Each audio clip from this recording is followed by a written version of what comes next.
The morning sun cast long shadows across the cobblestone courtyard of Buckingham Palace as tourists gathered behind the iron gates. Among the crowd stood 17-year-old Jake Martinez, his phone held high above his head, recording everything in sight. He had traveled from California with his family, but unlike his parents and younger sister, who stood quietly admiring the historic architecture, Jake wore an expression of bored superiority. His sneakers scraped against the pavement as he pushed through the crowd, ignoring the annoyed looks from other visitors. The red uniformed guards stood perfectly still at their posts, their tall bearskin hats adding to their imposing presence. To Jake, they looked like toy soldiers, rigid and ridiculous. "This is so lame," he muttered loud enough for nearby tourists to hear. "They just stand there doing nothing." "What's the big deal?" His mother, Maria, touched his arm gently. "Jake, please, show some respect. This is an important tradition." He pulled away from her touch, rolling his eyes. "Mom, it's just some guy in a costume. This whole thing is outdated. Why does everyone act like they're special?" The guard closest to them, Sergeant William Hayes, remained motionless. His eyes stared straight ahead, his expression carved from stone. 20 years of service had taught him to ignore countless provocations, jokes, and disrespectful behavior. Yet something about this teenager's tone carried a particular edge of entitlement that he recognized all too well. Jake moved closer to the gate, his phone camera zooming in on the guard's face. "Look at this guy," he announced to his followers on social media, his voice dripping with mockery. "He can't even blink. Probably has an IQ of like 50 or something. Just stands there all day like a statue." Several tourists shifted uncomfortably. An elderly British couple exchanged disapproving glances. A father placed his hand on his young son's shoulder and gently guided him away from the scene. But Jake was oblivious to the social cues around him. He thrived on attention, and his phone's view counter was climbing. "Jake, that's enough," his father Roberto said firmly. "Come back here." "In a minute, Dad. My followers love this stuff." Jake inched even closer to the gate, now only a few feet from where Sergeant Hayes stood. "Hey, statue man, can you hear me in there? Do they even pay you to do this? I make more money on my YouTube channel than you probably make in a month." The guard's jaw tightened almost imperceptibly, but he remained silent and still. His training was absolute. He had faced far worse than arrogant teenagers during his career in the British Army. He had served in conflict zones, protected dignitaries during terrorist threats, and maintained discipline under circumstances that would break ordinary men. This boy was nothing more than a brief annoyance in an otherwise routine day, but Jake mistook silence for weakness. In his world of instant gratification and viral moments, anyone who didn't fight back was simply losing. He had built a modest social media following by pushing boundaries and saying outrageous things. His parents had tried to instill values of respect and humility. But the digital world had taught him that controversy equals attention, and attention equals success. "My sister could do this job," Jake continued, gesturing toward 10-year-old Sophia, who stood mortified beside their mother. "Actually, my sister is tougher than this guy. She wouldn't need a fancy costume to look important." Maria's face flushed with embarrassment. She had raised her son better than this, or at least she thought she had. The combination of teenage rebellion and social media fame had created a monster she barely recognized. Roberto moved forward to physically retrieve his son, but Maria held his arm, shaking her head. Sometimes, she had learned, children needed to face the consequences of their own actions. An older gentleman in the crowd, a retired military officer named Charles Pemberton, stepped forward. His voice carried the weight of authority. "Young man, these guards are highly trained soldiers who have served their country with honor. You should show respect." Jake spun around, his phone camera now pointing at Charles. "Oh great, another old person telling me what to do. This is the problem with your generation. You think everyone deserves respect just because they wear a uniform. Respect should be earned, not given." Charles' eyes narrowed. "And what, pray tell, have you done to earn anyone's respect?" The question hung in the air. Jake's mouth opened, then closed. His follower count and view numbers suddenly seemed hollow when put into words. Before he could formulate a response, his attention snapped back to the guard. He had noticed the medals pinned to Sergeant Hayes' uniform, and an idea formed in his mind. "What are these even for?" Jake asked, his voice loud and mocking as he pointed at the decorations. "Participation trophies? Do they give these out to everyone just for showing up?" The crowd had grown silent now. Even other teenagers in the group looked uncomfortable. There was a difference between youthful exuberance and genuine disrespect, and Jake had crossed that line several minutes ago. His phone continued recording, capturing every moment of his performance, though he failed to notice that many in the crowd were now recording him as well. Sergeant Hayes's fingers flexed slightly against his rifle, the only outward sign of any internal reaction. Among the medals Jake had so carelessly dismissed was the Military Cross, awarded for exemplary gallantry during active operations against the enemy. There was also the Operational Service Medal for Afghanistan, marking his 2 tours in Helmand Province. The General Service Medal represented his service in multiple conflict zones. Each piece of metal on his chest told a story of sacrifice, courage, and dedication that this boy could not possibly comprehend. But Jake knew none of this. In his world, symbols meant nothing unless they translated to likes, shares, and followers. The guard's silence confirmed his suspicions that this was all just pageantry, empty tradition maintained for tourists like his family to photograph. He had no understanding of military culture, no appreciation for duty, and no concept of the discipline required to stand perfectly still while being verbally attacked by a child who had never faced a real challenge in his life. The tension in the courtyard continued to build as Jake's confidence grew. He had received several notifications on his phone indicating that his live stream was gaining viewers rapidly. Comments flooded in, most of them from his regular followers encouraging him to push further. A few critical comments appeared, but Jake had learned long ago to ignore those.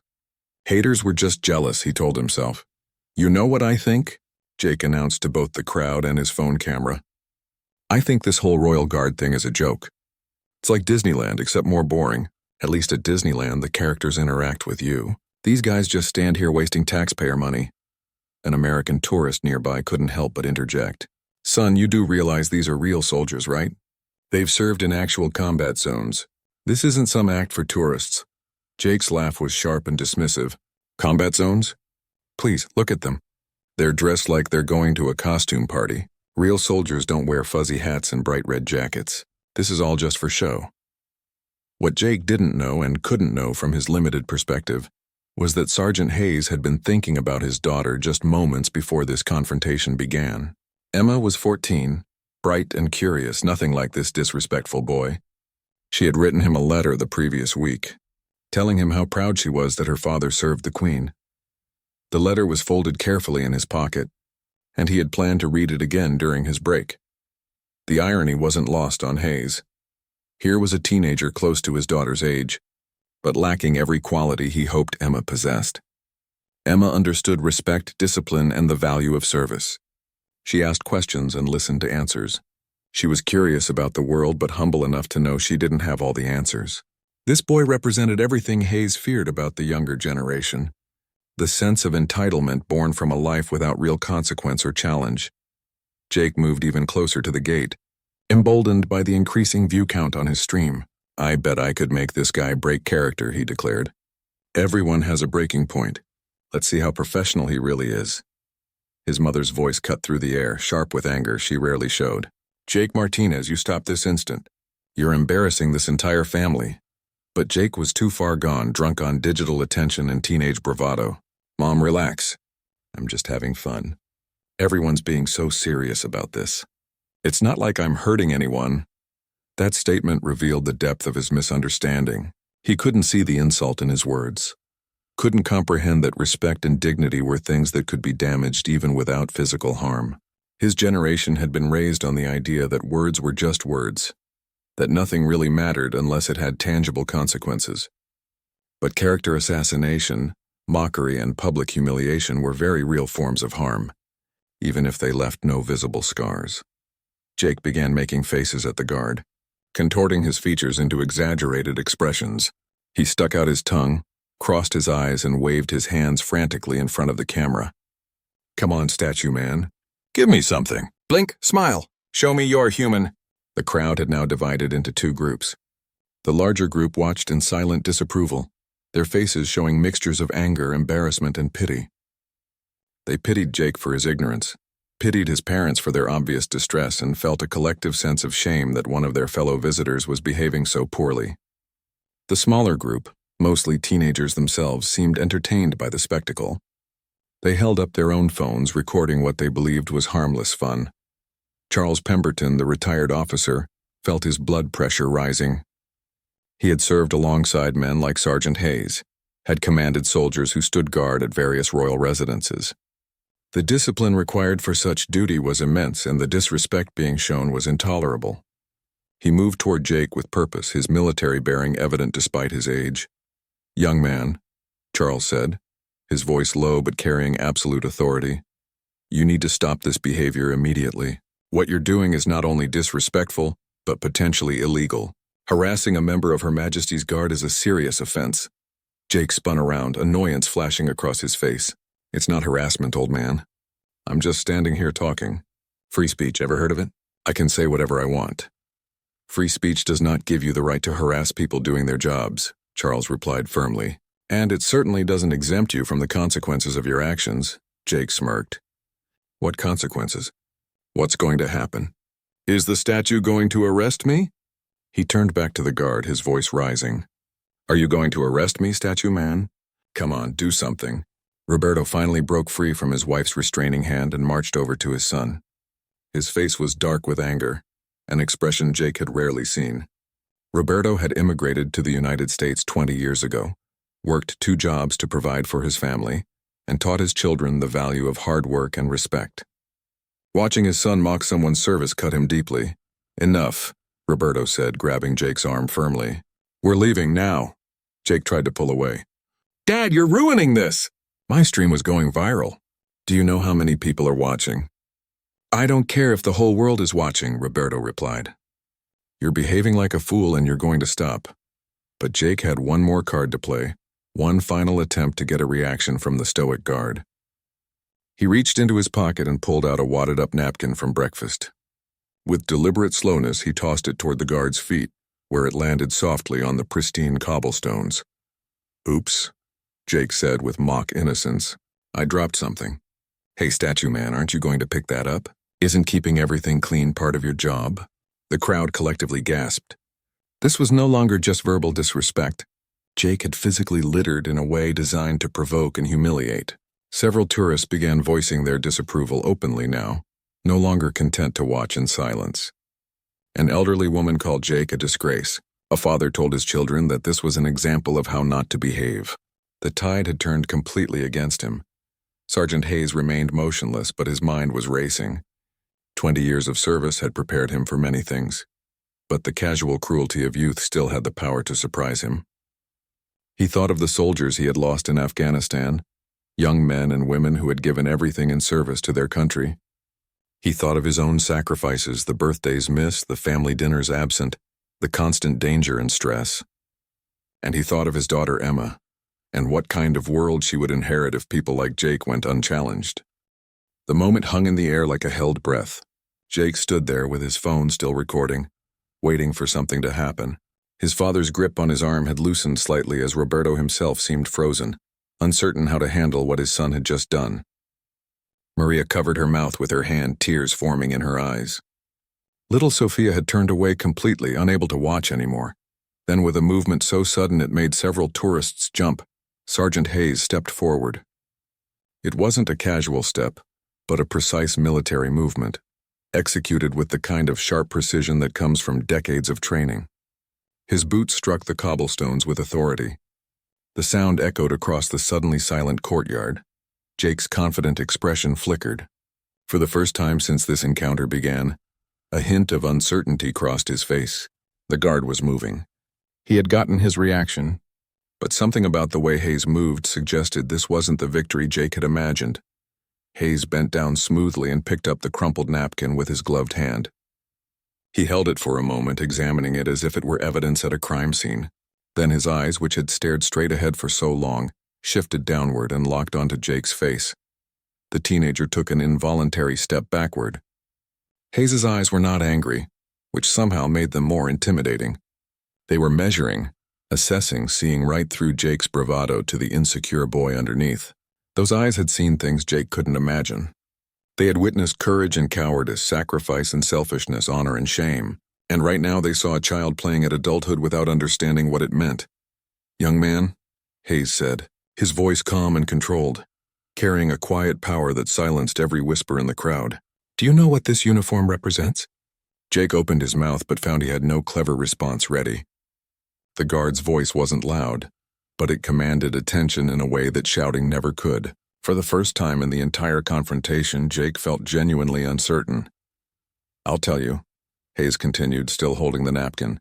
"This uniform represents service, not just to a queen or a country, but to ideals that are bigger than any one person. Duty, honor, discipline, sacrifice.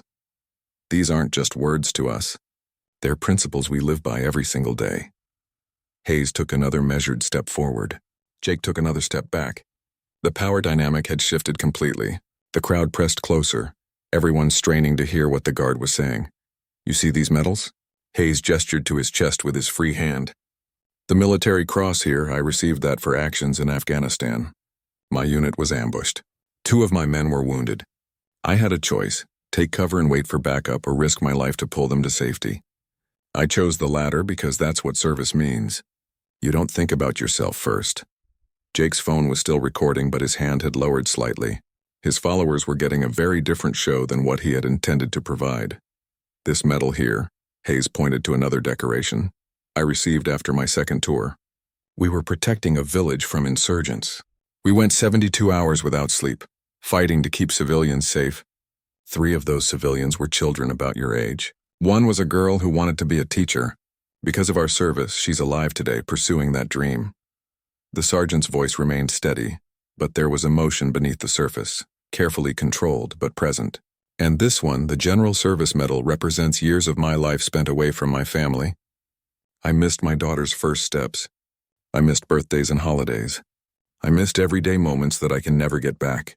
And I made those sacrifices willingly because I believe in something larger than myself." Maria was crying openly now. Roberto's hand had moved from Jake's arm to his shoulder, but it was no longer restraining.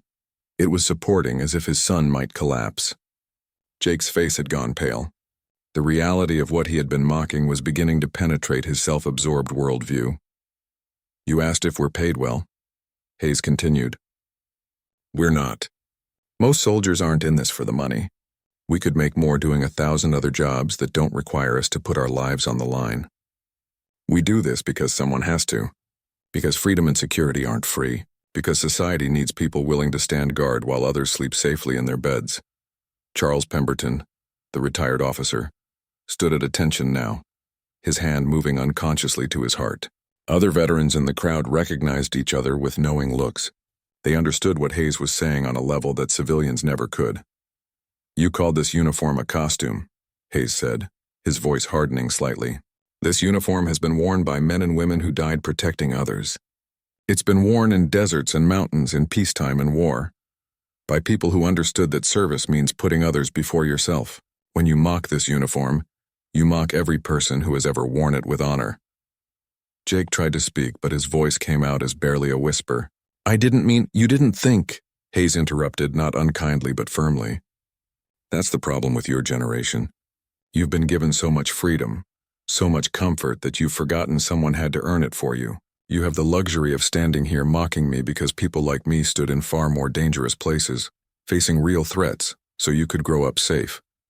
The sergeant held up the napkin Jake had thrown. "You dropped this to disrespect me, to try to make me look foolish in front of these people and whoever is watching your phone. But here's what you don't understand. I'm not offended by the napkin. I'm saddened by what it represents. It represents a young man who has been given every advantage in life, but has learned nothing about respect, gratitude, or humility." Hayes walked to a nearby trash bin and disposed of the napkin properly. When he turned back, his expression had softened slightly. "I have a daughter about your age. She writes me letters telling me she's proud of what I do. Do you know why? Because her mother and I taught her to appreciate sacrifice. We taught her that respect isn't just a word.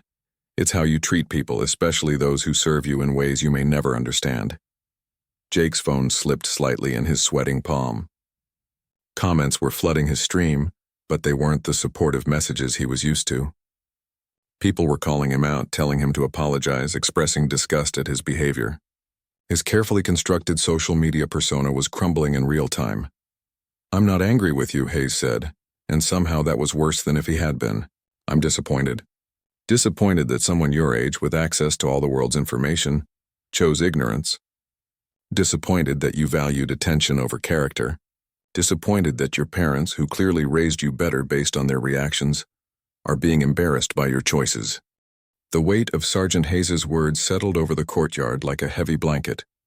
Jake stood rooted to the spot, his phone now hanging limply at his side. The live stream continued to record, but he had forgotten all about it. For the first time in years, Jake felt truly small, not in the way that fueled his need for attention, but in a way that made him see how insignificant his actions had been compared to the values Hayes represented. Do you know what real strength is? Hayes asked, his voice gentler now but no less powerful. It's not about how loud you can be or how many people watch your videos. Real strength is standing your ground when everything inside you wants to react. It's staying disciplined when someone tries to break you down. It's choosing service over selfishness, duty over desire. Hayes gestured to his fellow guards who had remained as motionless as statues throughout the entire exchange. Every man and woman standing guard today has that strength. We stand in all weather, rain, snow, blazing sun. We stand when we're tired, when we're sick, when we'd rather be anywhere else. We do it because we made a promise to serve, and our word means something. An older woman in the crowd dabbed at her eyes with a handkerchief. A young boy who had been watching asked his father in a whisper what the medals meant, and his father knelt down to explain with newfound reverence. The entire atmosphere had transformed from a tourist attraction into something resembling a sacred moment of learning. You talk about earning respect, Hayes continued, looking directly at Jake. Respect is not something you demand or expect. It's something you build through your actions, through consistency, through showing up even when it's hard. Every day, soldiers around the world earn respect by doing their duty without complaint, without seeking recognition, without needing applause. Roberto's hand tightened on Jake's shoulder. The father saw his son in a new light now. Or perhaps more accurately, he saw what his son had become and felt the weight of his own failures as a parent. He and Maria had been so busy working to provide material comfort that they hadn't noticed Jake's character slipping away, replaced by this hollow pursuit of digital validation. I've seen real courage, Hayes said, his voice taking on a distant quality, as if he were looking beyond the courtyard to memories stored deep inside. I've seen soldiers run toward danger instead of away from it. I've seen medics work for hours to save lives under enemy fire. I've seen young men and women barely older than you make decisions in seconds that most people won't make in their entire lives. That's courage. That's worth respecting. Jake finally found his voice, though it cracked with emotion. I'm sorry, he managed to say, the words barely audible. I'm really sorry. Hayes nodded slowly. I appreciate that, and I accept your apology. But saying sorry is the easy part. The hard part is learning from this moment and choosing to be better. An apology means nothing if your behavior doesn't change. The sergeant took a breath, and when he spoke again, there was a teaching quality to his tone rather than a lecturing one. Let me tell you something that might help you understand. When I was 18, I was a lot like you. I thought I knew everything. I thought the world owed me something just for existing. Then I joined the army, and I learned very quickly that the world doesn't owe anyone anything. This admission surprised Jake. The guard had seemed so perfect, so far above normal human weakness that hearing him acknowledge his own past flaws made him somehow more real, more accessible. My sergeant, a man named Richard Thompson, saw through my arrogance on day one, Hayes continued. He didn't yell at me or embarrass me in front of others. He did something worse. He gave me responsibility. He put me in charge of cleaning the barracks for a month. Every single day I had to ensure everything was spotless, not for myself but for my fellow soldiers. Hayes paused, letting the parallel sink in. At first I hated it. I thought it was beneath me. But slowly I began to understand. Service isn't about glory or recognition. It's about doing what needs to be done, whether anyone notices or not. It's about contributing to something larger than yourself. The crowd had grown even larger now. Word had spread through the palace grounds that something unusual was happening. Tourists who had been in other areas drifted over, drawn by the gathering and the unusual sight of a guard speaking at length. Some recorded on their phones, but unlike Jake's initial recording, these were capturing something meaningful, something worth preserving. That sergeant changed my life, Hayes said, He taught me that real men don't need to prove anything to anyone. They simply do their duty and let their actions speak for themselves. He taught me that humility isn't weakness, it's wisdom. Understanding that you don't have all the answers, that you can learn from everyone you meet, that's true intelligence. Maria stepped forward slightly, her hand over her heart. She wanted to thank this guard for saying what she and Roberto had been trying to teach Jake for years. Sometimes wisdom carries more weight when it comes from outside the family, especially from someone who has earned the right to speak it through their actions. I want to show you something, Hayes said, reaching carefully into his pocket while maintaining his formal bearing. He pulled out a folded letter, worn from multiple readings. This is from my daughter Emma, she wrote it last week. He opened the letter carefully, treating it like the treasure it was. She says, "Dear Dad, I know you're standing guard this week and I want you to know I'm proud of you. My teacher asked us to write about our heroes and I wrote about you. Not because you've done anything famous, but because you show me every day what it means to keep your promises. I hope I can be as strong as you when I grow up." Hayes refolded the letter with practiced care and returned it to his pocket. When he looked at Jake again, his eyes held a question. "What do you think your family would write about you? What would they say you've taught them through your actions?" The question struck Jake like a physical blow. His eyes moved to his mother, seeing her tears. To his father, seeing his disappointment mixed with hope. To his little sister, Sophia, who had always looked up to him but now couldn't meet his eyes. The answer was clear and devastating. He had taught them nothing worth being proud of. "My daughter looks up to me because she sees me living my values every single day," Hayes continued. "Not just when it's convenient or when people are watching, but always. That's what character means. It's who you are when no one is looking, when there's nothing to gain, when it would be easier to compromise." The sergeant straightened to his full height, returning to the formal bearing of his position. "You have a choice now. You can go home and forget this happened, write it off as a weird experience in London, or you can use this as a turning point. You can decide that from this moment forward, you'll live differently. You'll seek to serve rather than be served. You'll aim to build others up rather than tear them down." Jake's hands trembled as the full weight of the moment crashed over him. His phone, which had been his constant companion and his window to validation, now felt like a burden in his hand. The comment section of his live stream had transformed into a harsh mirror, reflecting his behavior back at him. Thousands of people, including some of his regular followers, were expressing disappointment and anger at what they had witnessed. "I understand social media," Hayes said, noticing Jake's glance at his phone. "My daughter uses it. It's a tool like any other. But tools can be used to build or to destroy. You've been using yours to destroy, to mock, to belittle, to seek attention at others' expense. Imagine if you used that same platform to build instead, to educate, to inspire, to bring people together rather than divide them." The sergeant's words carried the wisdom of experience rather than the judgment of condemnation. He wasn't trying to shame Jake into silence, but rather challenge him toward growth.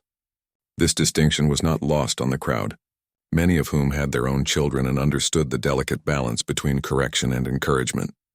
Charles Pemberton stepped forward, standing beside Hayes in a show of solidarity. "I served 40 years in the military," Charles said, his voice carrying the gravitas of age and experience. "I've watched generations of young people pass through, and I can tell you this. Every generation has those who forget to honor what came before them. But the best of each generation are those who learn, who humble themselves, who recognize that wisdom often comes from unexpected places." He turned to address Jake directly. "You're not a bad person, son. You're young and foolish, which is forgivable. What matters now is what you do with this lesson.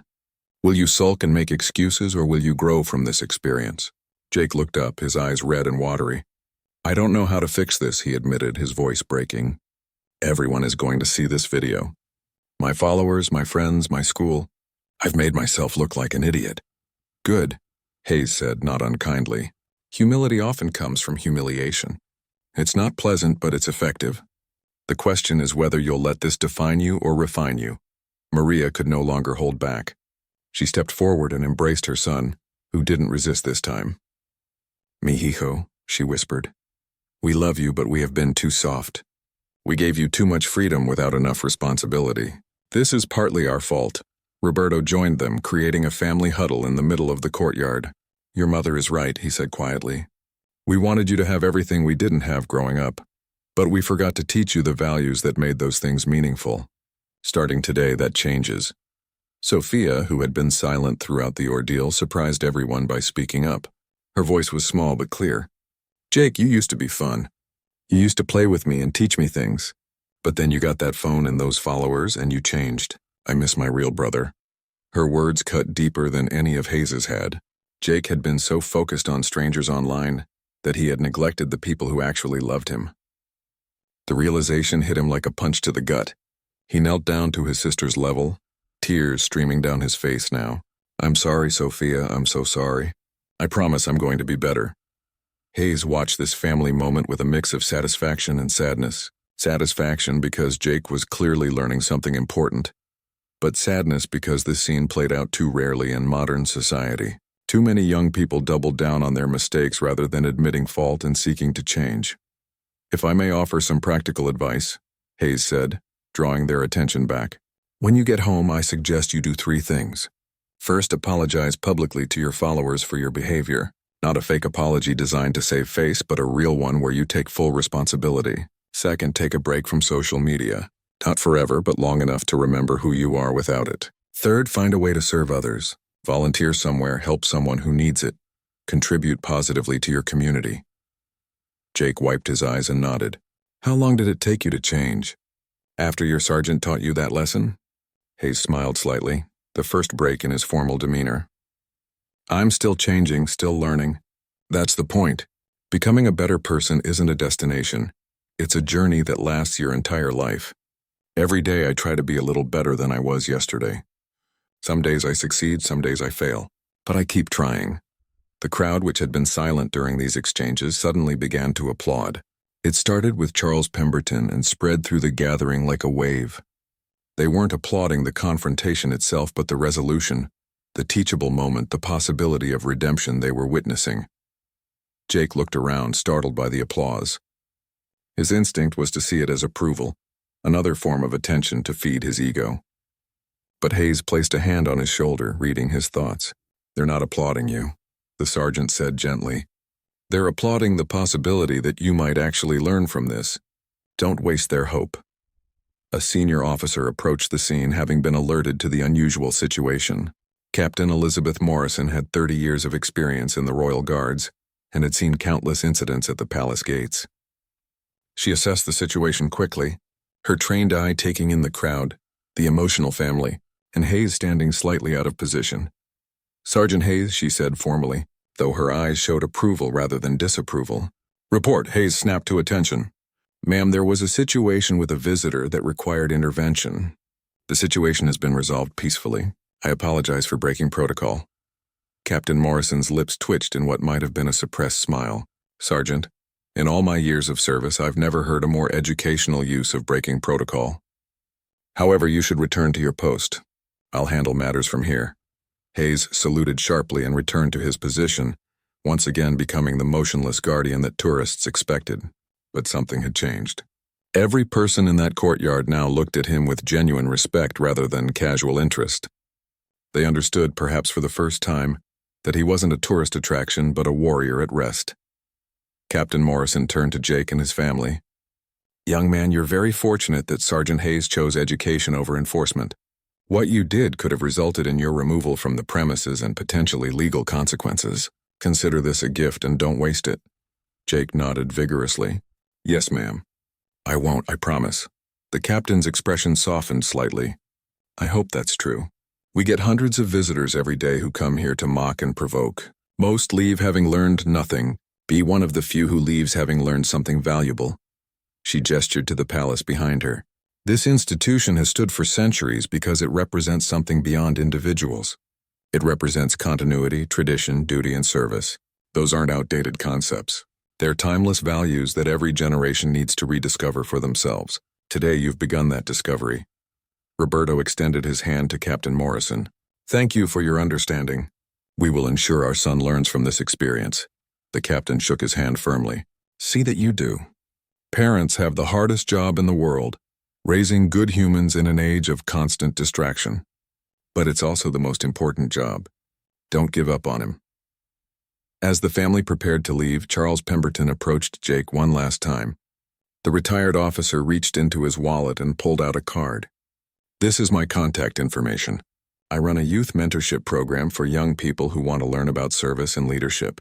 If you're serious about changing, about becoming better, I'd like to invite you to participate when you return home. We have programs in most major cities, including California."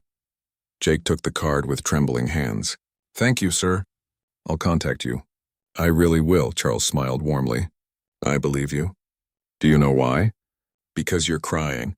Real tears mean real emotion, and real emotion can lead to real change. Just don't let these tears dry up and be forgotten. Let them water the seeds of growth."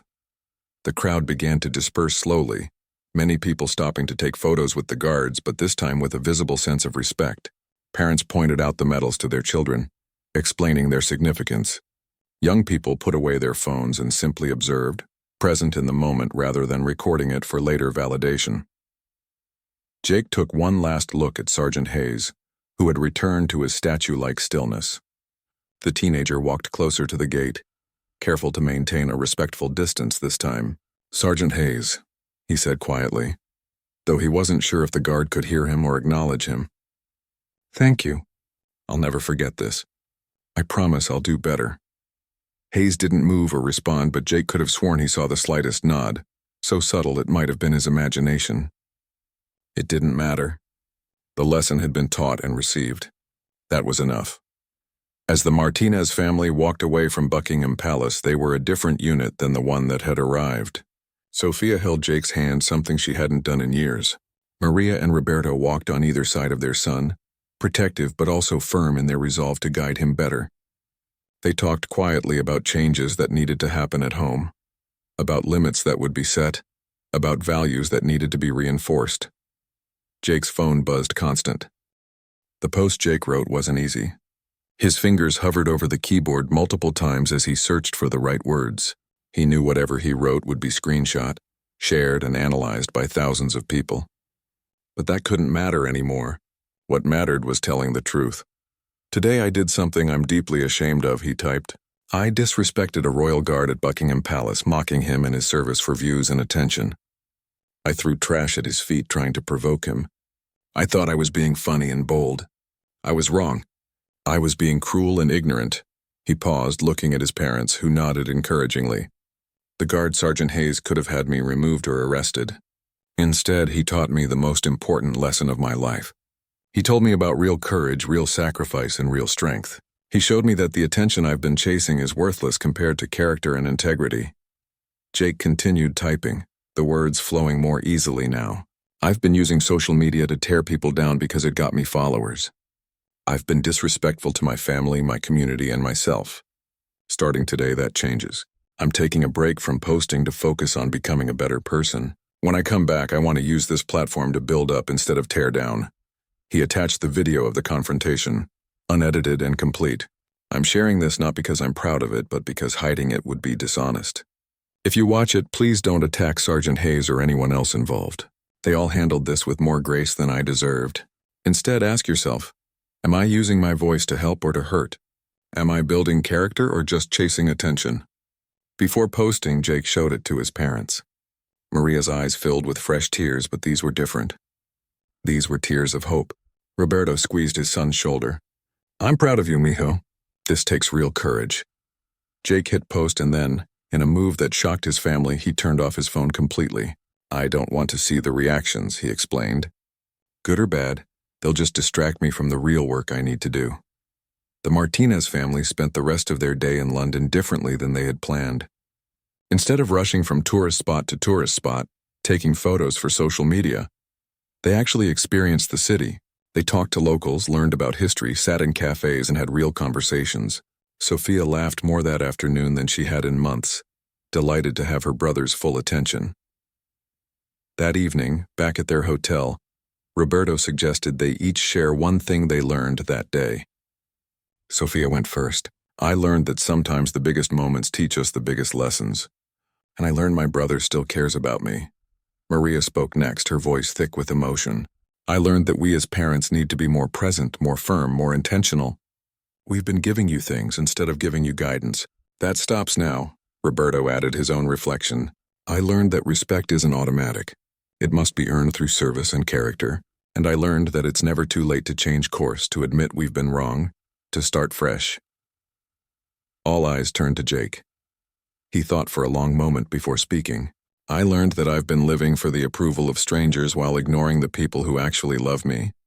I learned that real strength isn't about never backing down. It's about standing for something worth standing for. I learned that my worth isn't measured in followers or views, but in how I treat others and whether I'm becoming someone I can respect. He paused, then continued. Most importantly, I learned that people like Sergeant Hayes protect my freedom to be stupid and disrespectful, and that's exactly why I should honor them by being better. He didn't have to teach me. He could have just had me thrown out. But he cared enough to try to reach me. That's what real service looks like. The family sat in comfortable silence, each processing the day's events in their own way. Eventually, Sophia yawned and Maria took her to bed. Roberto stayed with Jake, the two of them sitting on the hotel room balcony looking out over the London skyline. Your grandfather would have handled today differently, Roberto said quietly. He would have dragged you away immediately, probably yelled at you for hours. But I don't think that's what you needed. Sometimes the hardest lessons are the ones we have to learn ourselves. Jake nodded. Dad, can I ask you something? When did you learn about respect and service? Roberto smiled at the memory. I was about your age. I had just moved to America with my parents, your grandparents. I was angry about leaving my friends, my country, everything familiar. I took a job at a grocery store and spent months doing the bare minimum, complaining constantly. He leaned back in his chair. One day, an elderly customer needed help carrying groceries to her car. I sighed loudly, making sure she knew I didn't want to help. My manager, Mr. Chen, saw this. After she left, he told me something I never forgot. He said, every person you meet is fighting a battle you know nothing about. The least you can do is not make it harder for them. That woman's husband had just died, Roberto continued. She was learning to do everything alone for the first time in 50 years. My small act of service, done reluctantly, was still meaningful to her. Mr. Chen taught me that how we serve matters less than that we serve at all. But he also taught me that how we feel about serving matters too. Resentful service helps others but damages us. Willing service helps everyone. Jake absorbed his father's story. I've been resentful about everything, haven't I? Resentful that you and Mom have rules. Resentful that I have to do chores. Resentful that not everyone treats me like I'm special. Yes, Roberto agreed. But resentment is just another word for misplaced expectations. You expected life to cater to you. That's not how life works. Life asks what you can contribute, not what you can take. They sat together for another hour, father and son, talking about everything and nothing. Roberto shared stories from his youth, mistakes he had made, lessons he had learned. Jake listened in a way he hadn't listened in years, truly hearing his father rather than just waiting for his turn to talk. Before they went to bed, Jake made one more decision. He wrote a letter by hand on hotel stationery. It was addressed to Sergeant William Hayes, care of Buckingham Palace. In it, he expressed his gratitude more fully than he had been able to in person. He promised to honor the lesson he had learned by becoming someone worthy of the freedom Hayes had fought to protect. He asked if he could write again in 6 months to update Hayes on his progress, to show that the lesson hadn't been wasted. 6 months passed, and Jake Martinez was a different person. The transformation hadn't been easy or instant. There were days when he slipped back into old habits, reaching for his phone to share something snarky or controversial. But each time he remembered Sergeant Hayes's words and made a different choice. True to his word, Jake had taken a complete break from social media for 3 months. During that time, he discovered parts of himself he had forgotten existed. He loved reading, something that got lost in the scroll of endless content. He enjoyed cooking with his mother, learning family recipes while hearing stories about his heritage. He became Sophia's homework helper again, finding satisfaction in watching her understand something new. The volunteer work his parents required became something he looked forward to rather than resented. He started at a food bank, sorting donations and helping distribute meals. There he met people whose struggles made his own problems seem trivial. An elderly veteran named Frank became his unexpected mentor, sharing stories that echoed what Hayes had taught him about service and sacrifice. Frank had served in Vietnam, and carried both physical and emotional scars from his experience. But he never complained, never sought pity. He showed up every week at the food bank, helping others despite his own limited resources. "Purpose keeps you young," Frank told Jake one day. "Don't wait until you're old to figure out that serving others is what gives life meaning." Jake also contacted Charles Pemberton and joined the youth leadership program. The sessions challenged him in ways social media never had. They discussed ethics, responsibility, community service, and personal development. Jake found himself surrounded by other young people who wanted to be better, who understood that character mattered more than popularity. During one session, they discussed the concept of digital citizenship. The facilitator asked each participant to share a time they had used technology irresponsibly. When Jake's turn came, he told a complete story of his encounter with Sergeant Hayes. The room fell silent as he spoke, his voice steady but humble. Afterward, several other teens approached him. One girl admitted she had been cyberbullying classmates. A boy confessed he had been using fake accounts to spread rumors. Jake's honesty had given them permission to confront their own behavior. They formed a small accountability group, checking in with each other weekly about their digital choices. At school, the changes in Jake were obvious. His former friends, the ones who encouraged his provocative behavior, drifted away when he stopped providing entertaining content. It hurt, but Jake recognized that relationships built on shared toxicity weren't real friendships. Slowly, he built new connections with people who valued kindness over cleverness, substance over style. His grades improved dramatically. Freed from the constant distraction of maintaining his social media presence, Jake discovered he was actually quite intelligent. His history teacher, noticing his renewed interest, recommended him for an advanced placement course. Jake dove into studying, finding particular interest in military history and the concept of civic duty. The video of his confrontation with Hayes had gone viral, accumulating millions of views. But unlike his previous videos, Jake never checked the numbers. He had learned that viral moments were empty calories, providing temporary satisfaction but no lasting nourishment. What mattered was who he was becoming, not who was watching. Sophia noticed the biggest change. Her brother was present again, not just physically but emotionally. He taught her to ride a bike without training wheels, something he had been too busy to do for years. He helped her start a small garden in their backyard, explaining that growing things taught patience and responsibility. Their relationship transformed from distant tolerance to genuine friendship. Maria and Roberto watched their son's transformation with amazement and relief. They had also made changes, recognizing their own role in creating the problem. They established family dinners with no phones allowed, creating space for real conversation. They set clearer boundaries and expectations, following through with consequences when needed. But they also showed more affection, verbalizing their pride when Jake made good choices. The letter Jake had written to Sergeant Hayes remained unanswered for 5 months. Jake tried not to be disappointed. He understood that Hayes was a busy man with no obligation to respond to some kid who had disrespected him. But then in the 6th month, an envelope arrived with a British postmark. Jake's hands shook as he opened it. The letter inside was typed on official military letterhead, but the signature at the bottom was handwritten. Jake read it 3 times, tears streaming down his face by the 3rd reading. "Dear Jake," it began, "please forgive my delay in responding.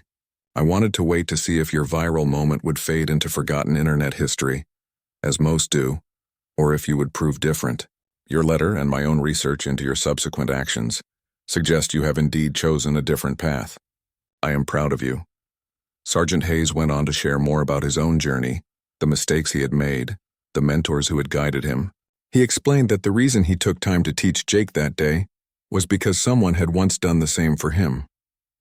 "We become better," Hayes wrote, "not through our own effort alone, but through the investment others make in us. You have a responsibility now to invest in others as I invested in you." The letter continued with practical advice about maintaining growth, about finding purpose, about staying humble. Hayes recommended books on leadership and character development. He shared quotes that had guided him through difficult times, but the most powerful part came near the end. "My daughter Emma asked me about the video when it went viral," Hayes wrote. "She was upset that someone had treated me so disrespectfully. I told her that your behavior that day was less important than your response to correction. I showed her your apology post and explained that real courage is admitting when we're wrong. She wrote you a letter as well. I've enclosed it." Jake unfolded the second letter with trembling hands. Emma's handwriting was neat and careful, the words chosen with thought. She thanked Jake for showing her that people could change. She shared that she had been struggling with a bully at school and that watching Jake's transformation had given her courage to address the situation directly, rather than retaliating with meanness. "You made a mistake," Emma wrote, "but you owned it and grew from it. That's what heroes do. My dad is my hero because he's brave, but you're becoming a hero too because you chose to be better. Thank you for not wasting the lesson my dad gave you." Jake sat on his bed, both letters spread before him, and felt something profound settle in his chest. It was purpose, he realized. The clear sense of why he existed and what he was meant to do. He was meant to use his voice, his platform, and his story to help others avoid his mistakes and find their own path to becoming better. That evening, Jake made his first social media post in 6 months. It wasn't seeking attention or validation. It was simply sharing what he had learned and inviting others to join him on the journey of becoming better people. He posted a photo of himself at the food bank with Frank, both of them smiling, neither seeking spotlight but simply serving. The caption read, "6 months ago, I learned the hardest lesson of my life. I disrespected someone who deserved honor. Since then, I've been working to become someone I can respect. It hasn't been easy, and I'm far from perfect. But I'm learning that real success isn't measured in followers or views. It's measured in how we treat others and whether we're becoming better humans. If you saw my viral video, thank you for holding me accountable. If you're struggling with who you're becoming, know that change is possible. It starts with humility, continues with service, and grows through consistency. I'm still learning, still growing, but I'm finally moving in the right direction." The post didn't go viral. It received modest engagement, mostly from people who genuinely cared about his journey. But Jake didn't check the numbers. He had learned that meaning wasn't found in metrics but in making a difference, even if that difference was small and quiet. Years later, Jake would attend university on a scholarship, studying education because he wanted to shape young people the way Sergeant Hayes had shaped him. He would maintain his friendship with Charles Pemberton and continue working with Frank at the food bank. He would eventually return to social media, but as an educator and advocate rather than an attention seeker. And every year, on the anniversary of his encounter with Sergeant Hayes, Jake would write a letter updating the sergeant on his progress. Sometimes Hayes would respond, sometimes he wouldn't. But Jake wrote anyway because the exercise kept him accountable to the person he promised to become. The story of the disrespectful teen who confronted a royal guard spread far beyond that London courtyard. It became a teaching tool in schools, a discussion topic in parenting groups, and a reminder that correction offered with dignity could change lives. But for Jake Martinez, it wasn't a story. It was the moment his real life began, the day he stopped performing for attention and started living with purpose. Sophia would later tell people that she got her real brother back that day in London. Maria and Roberto would say they learned as much as their son, and Sergeant William Hayes, when asked about the incident years later, would simply smile and say, "I did my duty."